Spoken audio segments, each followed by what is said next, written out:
Hello दोस्तों। आज हम जानेंगे कि भारत और चीन के बीच लिपुलेख की डील हो चुका है। तो इस पर नेपाल क्यों भड़क गया है उसके बारे में हम जानेंगे। तो पहले हम लिपुलेख दर्रा के बारे में जान लेते हैं कि वो क्या है।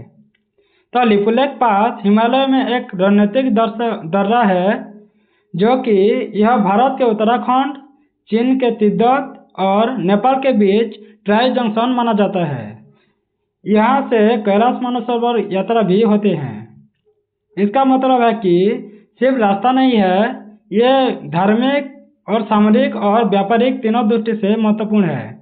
क्योंकि यहाँ पर जैसे क्या होता है, जैसे यहाँ पर क्या करें, कैलाश पर्वत पर जाते हैं तो उसके बाद ये सामरिक भी होता है क्योंकि ट्राई जंक्शन है। तो चीन और नेपाल और यहाँ पर भारत खड़ा है, तो ये सामरिक के दृष्टि से भी महत्वपूर्ण हो जाता है और व्यापारिक के दृष्टि से भी हम महत्वपूर्ण मान सकते हैं क्योंकि चीन और भारत के बीच अच्छी तरह से यहाँ पर व्यापारिक हो सकता है।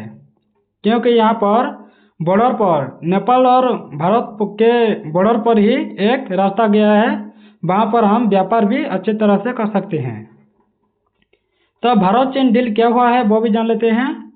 तो भारत और चीन ने इस मार्गों को व्यापार और तीर्थ यात्रा के लिए विकसित करने पर सहमति दिखाई है।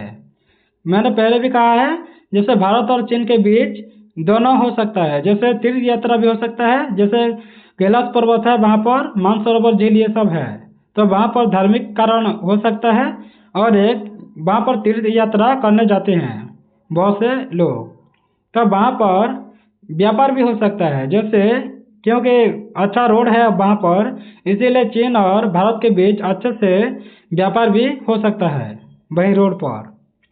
तो विकसित करने पर सहमति दिखाई गई है। तो भारत पहले ही धारचूला से लिपुलेख तक सड़क बना चुका है। यहाँ पर तुम देख रहे होंगे ये मैप पर, ठीक है। तो इस मैप पर क्या है, जैसे इस बॉर्डर पर एक रोड जाता है, तो उस रोड में क्या आता है, हम धार्मिक कारण भी काम कर सकते हैं और व्यापारिक काम भी कर सकते हैं।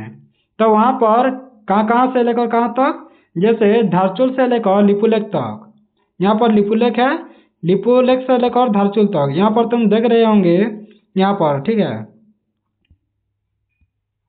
तो यहाँ पर देख सकते हो, जैसे यहाँ पर पिथौरागढ़ है, पिथौरागढ़ से लेकर जाकर यहाँ पर कहाँ जाता है, धारचूला से लेकर लिपुलेख दर्रा तक हमारा एक रोड गया है।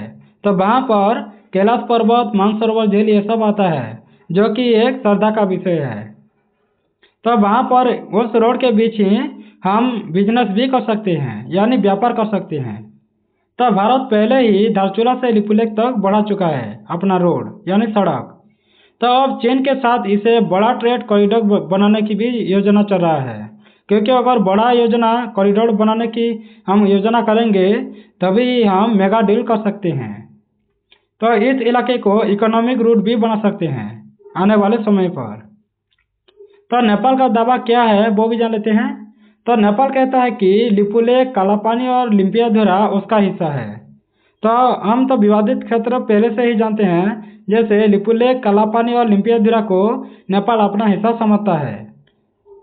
तो ये क्यों अपना हिस्सा इनको समझता है, तुम इस फोटो में देख पा रहे होंगे कि विवादित क्षेत्र जहाँ पर लिखा हुआ है, ये रेड लाइन जहाँ पर है, ये ही जैसे लिम्पियाधुरा, लिपुलेख और यहाँ पर काला पानी है। तो इस तीनों क्षेत्रों को ये विवाद बताते हैं नेपाल के लोग, यानी नेपाली सरकार बताती है। और तो इसका हिस्सा क्यों है ऐसा कहता है नेपाल, जैसे यह विवाद पुरानी संधि से जुड़ा होता है, क्योंकि भारत और नेपाल के बीच एक संधि हुआ था, जैसे ट्रीटी ऑफ सुगौली। तो ट्रीटी ऑफ सुगौली एक संधि हुआ था जिसके अनुसार नेपाल कहता है कि असली सीमा काली नदी के स्रोत से तय होती है।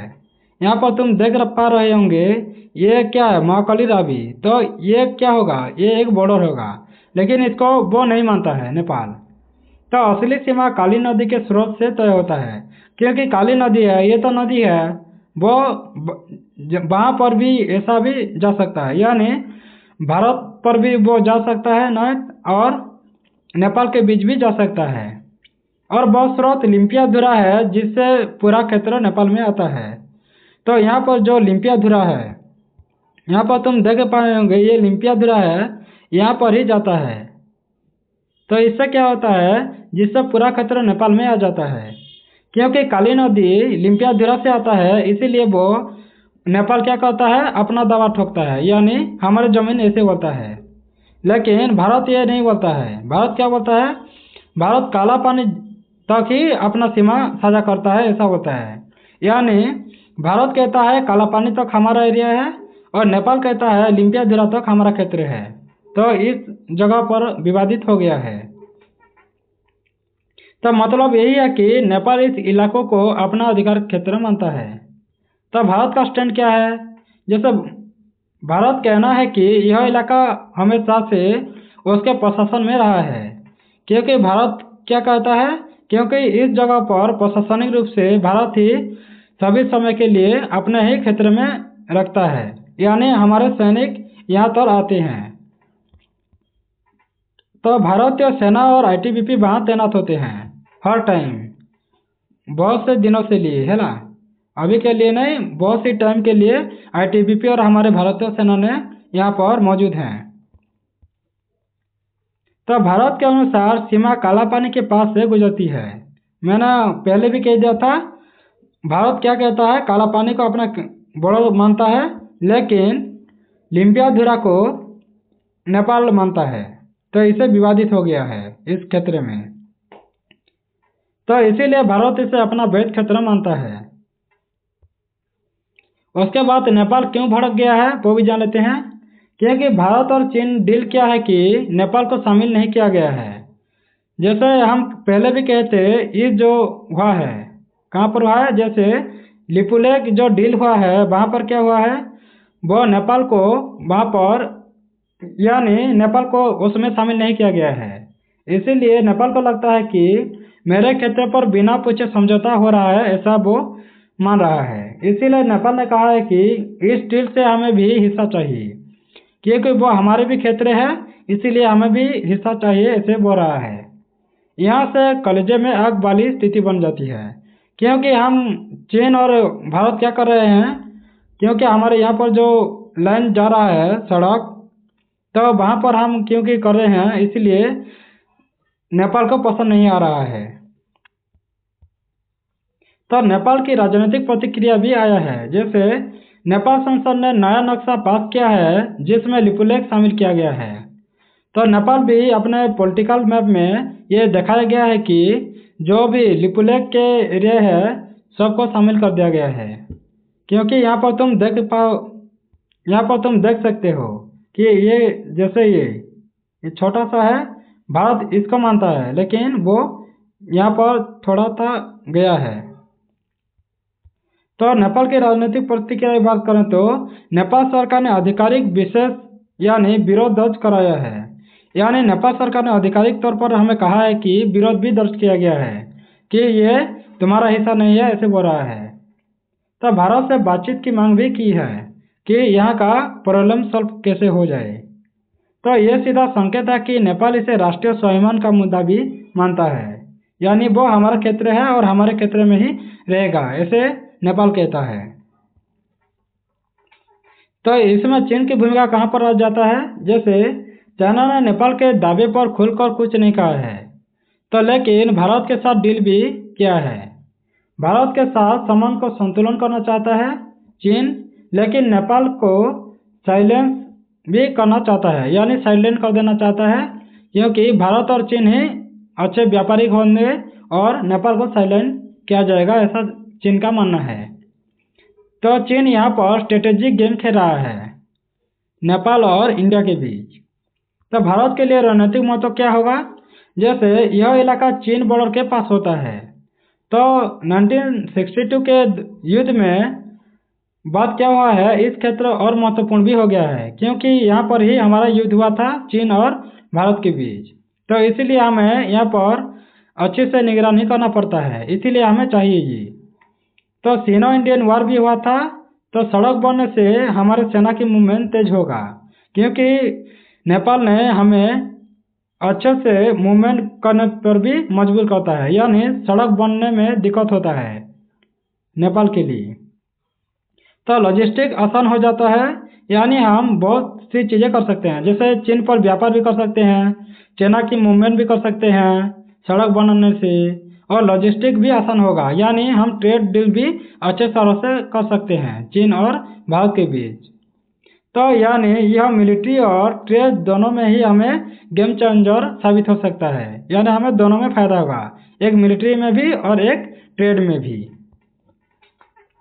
तो आर्थिक महत्व क्या हो जाता है, जैसे अगर यह कॉरिडोर खुलता है तो भारत और चीन व्यापार बढ़ सकता है, पर्यटन यानी कैलाश यात्रा भी आसान होगा, ये धार्मिक चीज़ भी हो जाता है, और स्थानीय विकास भी तेज होगा क्योंकि वहाँ पर रोजगार मिलेगा सड़क अच्छी तरह से बनने से। तो नेपाल का हिस्सा भी मांगना क्या है, तो नेपाल हिस्सा क्यों मांगना चाहता है वो भी जान लेते हैं। जैसे नेपाल चाहता है कि ओसी रूट में शामिल किया जाए, यानी नेपाल भी चाहता है कि जैसे हम चीन और भारत तो वैसे भी हम रूट पर शामिल हो चुके हैं, लेकिन नेपाल भी चाहता है कि उस रूट पर वो भी शामिल हो जाए। इससे क्या होगा, ट्रांजिट और व्यापार लाभ मिल सकता है, यानी नेपाल को भी फायदा होगा क्योंकि वहाँ पर भी चीन से व्यापार कर सकता है, और उसकी संप्रभुता को मान्यता भी दी जाएगी, और वह अपने आप को समझता है कि वह अपने संप्रभुता को क्षति पहुंच रहा है, इसलिए अगर हम उस रूट को दे देते हैं तो वह अपने आप को संप्रभुता मान सकता है। तो यानी हिस्सा क्यों मांग रहा है, यानी आर्थिक प्लस राजनीतिक मान्यता चाहता है कौन, नेपाल। तो भविष्य में क्या हो सकता है, जैसे 3 संभावना हो सकता है। पहले भारत नेपाल बातों से समाधान हो सकता है, या तो त्रिपक्षीय समझौता हो सकता है जैसे इंडिया चाइना और नेपाल में, या विवाद और भी बढ़ सकता है, इन तीनों में से कुछ भी हो सकता है। अगर सही से हैंडल नहीं हुआ तो यह बड़ा डिप्लोमेटिक टेंशन भी बन सकता है भारत और नेपाल के बीच में। तो भारत के लिए चुनौती क्या क्या होंगे वो भी जान लेते हैं। तो भारत को बैलेंस करना होगा, जैसे चीन के साथ रणनीतिक हित भी देखना होगा, नेपाल के साथ रिश्ते भी मजबूत करना होगा।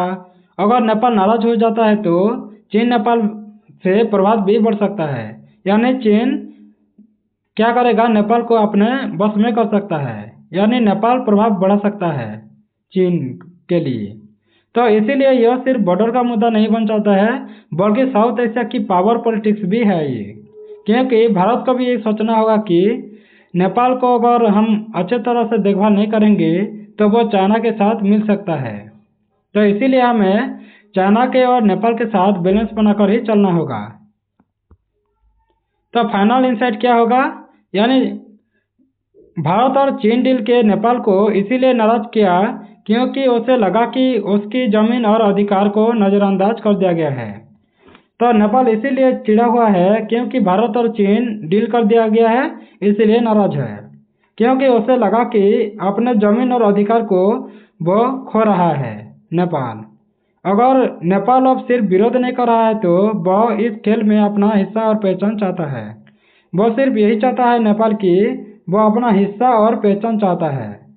देखते हैं आगे क्या होता है, यानी भारत और चीन क्या करते हैं इसमें। तो थैंक्स फॉर वॉचिंग। अगर ऐसे वीडियो आपको अच्छा लगता है तो सब्सक्राइब कर दें, बेल आइकन दबा दें, लाइक करें, शेयर करें, और ऐसे वीडियो आपको कैसा लगता है कमेंट बॉक्स में ज़रूर कमेंट कर दें। धन्यवाद।